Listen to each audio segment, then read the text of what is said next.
नमस्कार दोस्तों, English study platform में आप सभी का एक बार फिर से स्वागत है। आज हम इस वीडियो में पढ़ेंगे क्लास 9th की बुक बीहाइव की poem no man are foreign, जिसे जेम्स किरकप के द्वारा कंपोज किया गया है।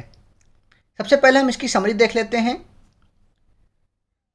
नो मैन आर फॉरेन एक सुंदर सी कविता है जो दुनिया के सभी लोगों और राष्ट्रों के बीच एकता का संदेश देती है।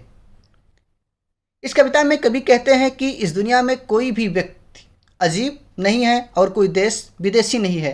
हम सभी इंसान हैं, हमारी एक आत्मा है। यह सच है कि हमारी त्वचा एक अलग अलग रंग की हो सकती है, लेकिन हमारी आत्मा एक ही है। हम एक अलग देश के हो सकते हैं, एक अलग भाषा बोलते हैं, लेकिन हम सभी प्रकृति की सुंदरता का आनंद लेते हैं। हमें यह याद रखना चाहिए कि हमारी आँखें जो जागती हैं, सोती हैं और जो प्यार दुनिया भर में समान है, यह एक सच्चाई है कि हम चाहे कहीं भी हों, लेकिन हम प्यार से ताकत को हरा सकते हैं। हमें यह ध्यान रखना चाहिए कि अगर हम दूसरों से नफ़रत करते हैं तो इसका मतलब है कि हम खुद से नफ़रत करते हैं। अंततः कवि ये कहना चाहता है कि लोग अपने कर्मों से इस पृथ्वी को प्रदूषित कर रहे हैं। हमें अपने वातावरण की रक्षा करनी चाहिए और ध्यान रखना चाहिए कि यह ब्रह्मांड ईश्वर की रचना है और हम सब एक हैं। अब देखते हैं।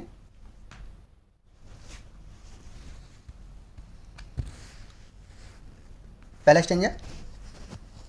Remember no man are strange, no countries foreign, breathe all uniforms, a single body breathes like hours.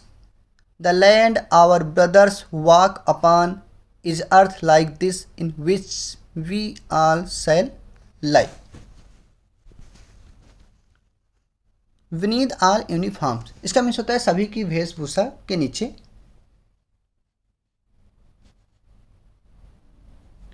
All shall lie means कि मरने के बाद हम लोग दफना दिए जाएंगे।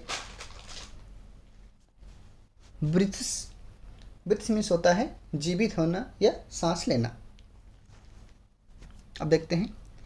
Remember no man are strange, याद रखो कोई भी व्यक्ति अजनबी नहीं है। नो कंट्रीज फॉरेन, और कोई भी देश प्रदेश नहीं है। बीनीथ ऑल यूनिफॉर्म्स, सभी प्रकार की वेशभूषाओं के नीचे। A single body breathes like our, सभी प्रकार की वेशभूषाओं के नीचे हमारे शरीर के समान ही एक ही शरीर है जो सांस लेता है। The land our brothers walk upon is earth like this. The land, जिस भूमि पर हमारे भाई वॉक करते हैं, चलते हैं, वह भूमि हमारी पृथ्वी के ही समान है। इन विच वी ऑल शैल लाई, और इस पृथ्वी पर हम सब मरने के बाद दफना दिए जाएंगे। मीन्स कि याद रखो कोई मनुष्य पराया नहीं है, कोई देश विदेश नहीं है। सभी वर्दियों के नीचे एक जैसा शरीर सांस ले रहा है जो कि हमारे जैसा बिल्कुल है। जिस धरती पर हमारे बंधु या भाई जलते हैं वह धरती हमारी धरती के ही समान है, जिसके तले हम सब मर करके दफना दिए जाएंगे। नेक्स्ट देखते हैं।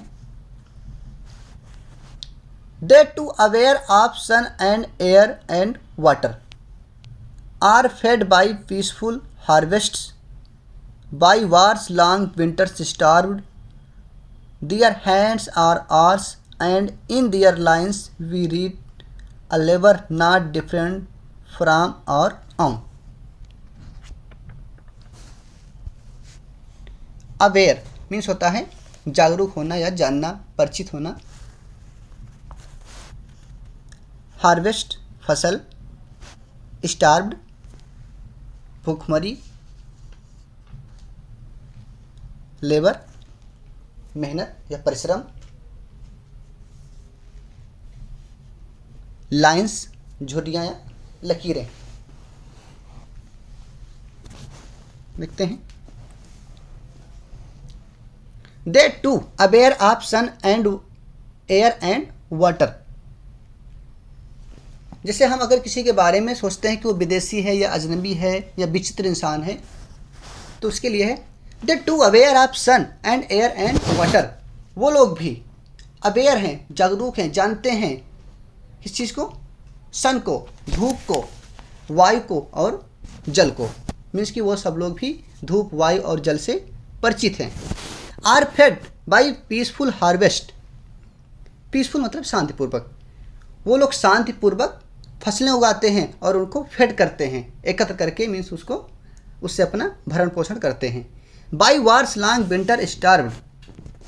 जब युद्ध, वार मीन्स युद्ध, जब युद्ध लंबे समय तक चलता है तो उनकी सर्दी में या लंबी सर्दी में लोग भूखे मरते हैं। Their hands are ours. उनके हाथ बिल्कुल हमारे हाथ के समान हैं।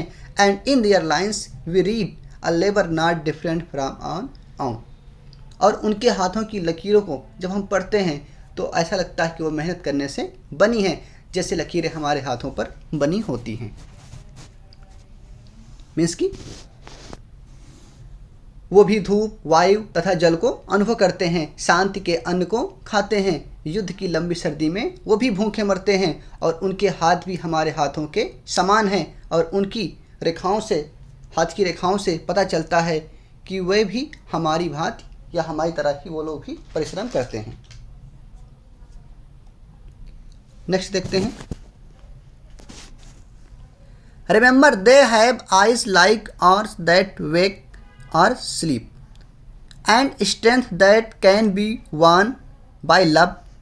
In every land is common life that all can recognize and understand.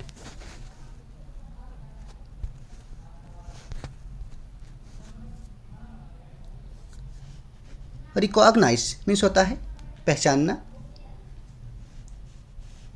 understand समझ, कॉमन समान, स्ट्रेंथ पावर या शक्ति।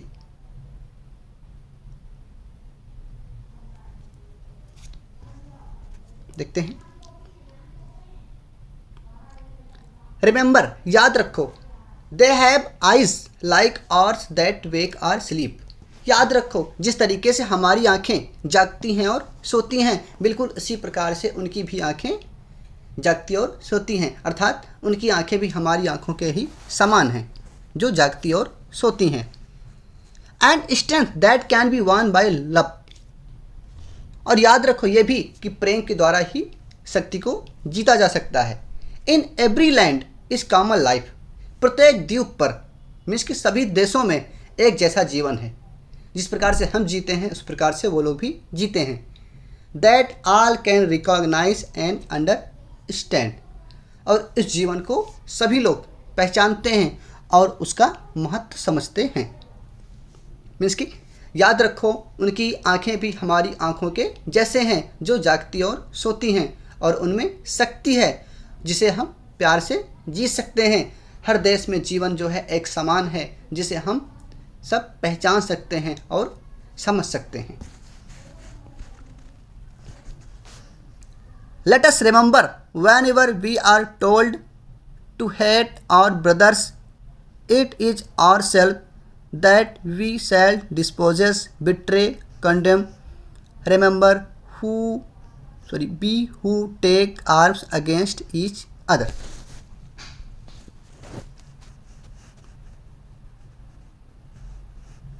Disposes इसका मीन्स होता है संपत्ति से वंचित कर देना, डिप्राइव कर देना। विट्रे धोखा, विश्वासघात। कंडेम मीन्स की तिरस्कार करना। टेक आर्म्स लड़ाई झगड़ा करना।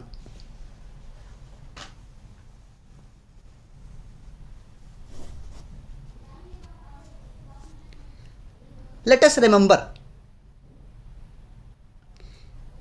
और यह भी याद रखो, whenever जब कभी, we are told to hate our brothers, जब भी हमें कभी अपने भाइयों से घृणा करने के लिए, हेट करने के लिए कहा जाता है, it is ourselves that we shall dispose, तो हम सब स्वयं को अपने भाइयों से अलग कर लेते हैं, बिट्रे करते हैं, उनके साथ विश्वासघात करते हैं, कंडेम उनका तिरस्कार करते हैं।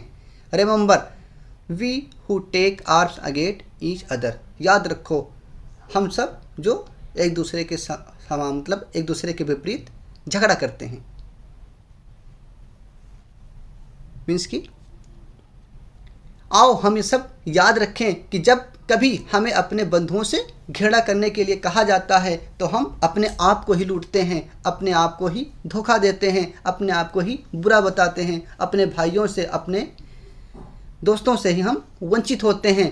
याद रखो, हम जो एक दूसरे के विरुद्ध शस्त्र उठाते हैं, इस सब का परिणाम यही होता है।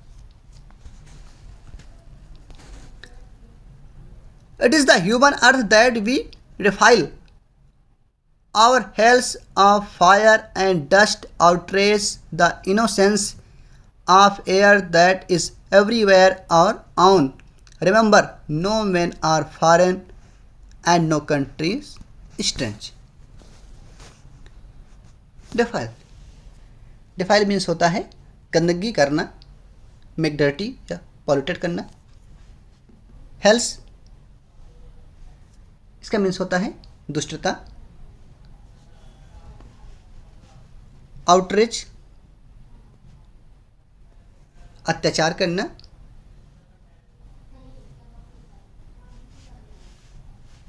स्ट्रेंज अजनबी,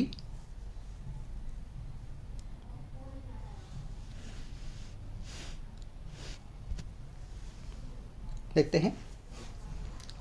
it is the human earth that we defile. Last में जैसा बताया गया कि जब हम दूसरों के विरुद्ध शस्त्र उठाते हैं, लड़ाई झगड़ा करते हैं, तो it is the human earth that we defile, तो हम मानव जात की धरती को अपवित्र कर देते हैं, उसको गंदा करते हैं। आवर हेल्स ऑफ फायर्स, और हमारे अंदर जो दुष्टता की जो आग भरी है, उससे, उसकी डस्ट से, उसके धूल से, और trace the innocence of air, उससे हवा जो है वो अपवित्र हो जाती है। That is everywhere our own, जो हर जगह पर एक समान है।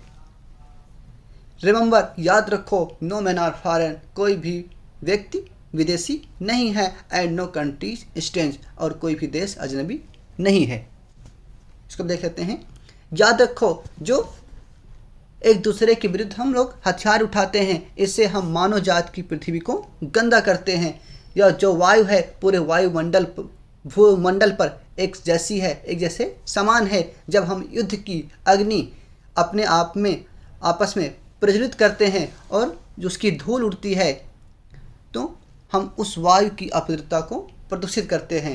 अतः याद रखो, कोई भी आदमी न तो विदेशी है और न ही कोई देश अजनबी है।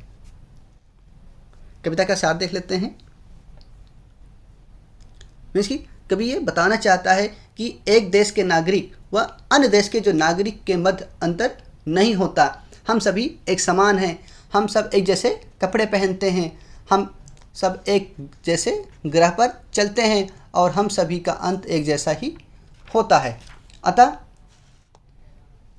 यहाँ पर रंग, नस्ल, राष्ट्रीयता और विश्वास के सतही अंतर होने के नीचे मानव जात की बिल्कुल एकता है, और यह निर्धारित करता है कि सभी मानव भाई भाई हैं। नफरत फैलाने वाले और युद्ध करने वाले लोग अपराधी और निंदा करने के लायक हैं। देख लेते हैं इस पोएम में कोई पोएटिक डिवाइस है या नहीं। सबसे पहले देख लेते हैं राइमिंग स्कीम की। बात की जाए अगर राइमिंग स्कीम की, तो जो ये पोएम है, पूरी पोएम जो है फ्री वर्स में लिखी गई है, इसलिए इस पोएम में कोई भी राइमिंग स्कीम नहीं दी गई है। नेक्स्ट देख लेते हैं, एक पोएटिक डिवाइस यहाँ पर यूज की गई है, एलिट्रेशन। पहले स्टेंजा में हम देखते हैं बॉडी, ब्रीथ्स। यहाँ पर दोनों वर्डों का जो स्टार्टिंग हुई है वो बी से हुई है, और बी कॉन्सोनेंट है। आपको हम बार बार वीडियो में बता चुके हैं कि जब कॉन्सोनेंट साउंड से दो या दो से अधिक वर्डों की आवृत्ति आती है, बार बार आते हैं, तो वहाँ पर एलिट्रेशन होता है। मीन्स कि the repetition of a consonant sound in two or more closely placed word is called alliteration. Means कि यहाँ पर बॉडी और ब्रीथ में एलिट्रेशन का यूज किया गया है।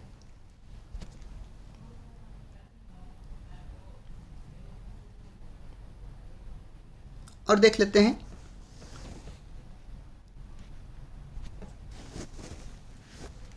इसमें जो दूसरी डिवाइस यूज़ की गई है वो रिपीटिशन की गई है, जैसे कि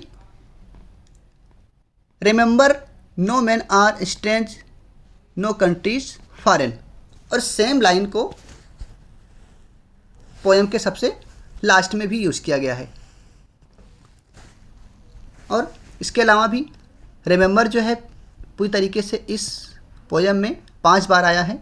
रिमेंबर, रिमेंबर, थर्ड में भी, फोर्थ में भी, फाइव्थ में भी, इस तरीके से एक और आया है। कुल मिलाकर के 5 बार रिमेंबर का यूज़ किया गया है। तो यहाँ पर जो डिवाइस यूज़ की गई है वो रिपीटेशन की गई है। इस सुंदर सी पोएम को जेम्स केरकेफ के द्वारा लिखा गया है। तो आई होप आप सभी को वीडियो पसंद आई होगी। तो चैनल को सब्सक्राइब और वीडियो को शेयर करना मत भूलिएगा। Thanks for watching.